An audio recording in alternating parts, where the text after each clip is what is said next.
문제 보겠습니다. 정육면체 모양의 주사위가 있는데 주사위를 4번 던져서 나온 눈의 수를 x, y, z, w라고 하겠습니다.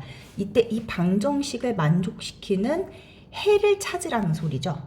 자, 그러니까 예를 들어서요. x가 1이면 y도 1, z도 1, 그러면 이 w가 6이어야 되니까 w는 3이면 되겠죠.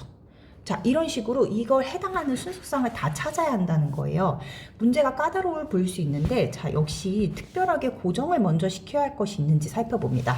x, y, z는 다 개수가 1인데 w만 2가 붙어 있죠? 그러니까 이 경우에 w의 값을 1일 때, 2일 때, 3일 때 등으로 고정을 해주면 훨씬 더 찾기가 수월해지겠죠? 자, 예를 들어서 w가 1이면 x, y, z는 7이 되겠죠. 그럼 이걸 만족하는 해의 개수를 찾으시면 됩니다. 자, 주사위의 눈은 1부터 6까지 밖에 없기 때문에요. 이 순서를 일일이 따져주시면 돼요. x가 1이고 y가 1이면 z는 당연히 5여야 하겠고요. x가 1이고 y가 2이면 z는 4이면 되겠죠. 자, x가 1이고 y가 3이고 z가 3이면 되겠고요. 마지막으로 x가 2고 y가 2면 z가 3이면 되겠습니다. 자, 근데 여기서 끝나는 게 아니라 x가 1이면 가능한 것이 아니라 x가 5고 y가 1, z가 1이어도 되겠죠. 즉 이 세 가지 숫자를 순서를 나열하는 경우를 다 따로 세줘야 한다는 뜻입니다.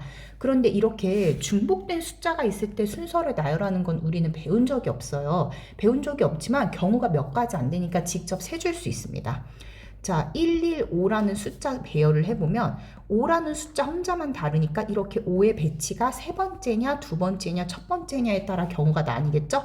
따라서 세 가지가 되겠습니다. 자, 두 번째는 너무 잘 알고 있습니다. 서로 다른 숫자니까 세 개의 숫자 순서 나열하는 3팩이 되겠죠? 얘는 마찬가지로 숫자가 1만 다르니까 첫 번째 경우와 동일한 경우니까 세 가지가 되겠죠? 마지막도 숫자 3만 다르니까 똑같이 세 가지가 되겠습니다. 이 모든 경우는 동시에 일어날 수 없으니까 합을 구하시면 되겠죠? 3, 6, 3, 3을 더해주면 15가지가 되겠습니다. 자, 이게 w가 1일 때의 값이에요. 자, 두 번째, w가 2일 때도 마찬가지로 계산해 주시면 됩니다. 그러면 w가 2이니까 2를 곱하면 4, 즉 x, y, z의 합이 5가 되는 걸 찾아주면 되겠죠? 경우가 몇 가지 더 안 되겠죠? 둘 다 1일 때는 z가 3이면 되겠고요. y가 2로 증가하면 z는 2면 되겠죠? 자, x가 2로 증가하는 순간 y값은 1로 내려가야 되기 때문에 두 번째 경우와 같은 경우가 생깁니다. 따라서 경우는 두 가지가 되겠고요. 각각의 경우에 따라서 순서를 나열하는 방법을 또 세시면 되겠습니다. 마찬가지로 숫자가 한 가지만 다르네요. 그러면 첫 번째 경우와 마찬가지로 둘 다 세 가지가 나오겠네요. 이 둘은 동시에 이루어질 수 없으므로 더해주면 6가지가 되겠습니다. 자, w가 3이라면 x, y, z 더한 값이 3이 돼야겠죠? 그럼 가능한 값이 111 뿐이네요. 그렇다면 얘네는 숫자 3개가 모두 같기 때문에 순서를 나열하는 방법 한 가지밖에 없겠죠. 자, w가 만약에 4라면요. 여기가 4가 되면 얘가 8이 되죠? 그럼 x, y, z가 1 이상이어야 되는데 이것에 만족하는 해가 없기 때문에 경우는 이렇게 세 가지로 나누면 되겠습니다. 이 세 가지는 w가 1일 때, 2일 때, 3일 때로 동시에 일어날 수 없으므로 모두 합해 주시면 되겠죠? 따라서 답은 22가지가 되겠습니다. 자, 이 문제에서 참고할 것이 있는데요.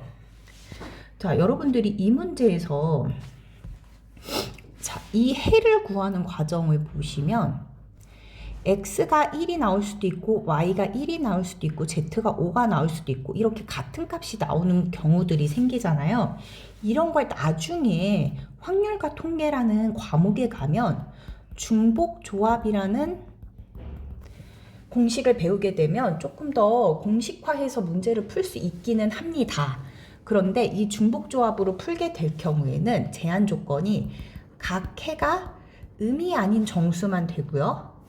상한선이 없을 때 문제풀이 방법이기 때문에 이 방법으로 풀려면 풀 수는 있지만 훨씬 더 까다로운 공식을 적용해야 돼서 여러분들이 직접 숫자를 세는 건 절대 숫자를 세는 게 훨씬 더 빠르게 됩니다. 그래서 제가 이 말씀을 왜 드리냐?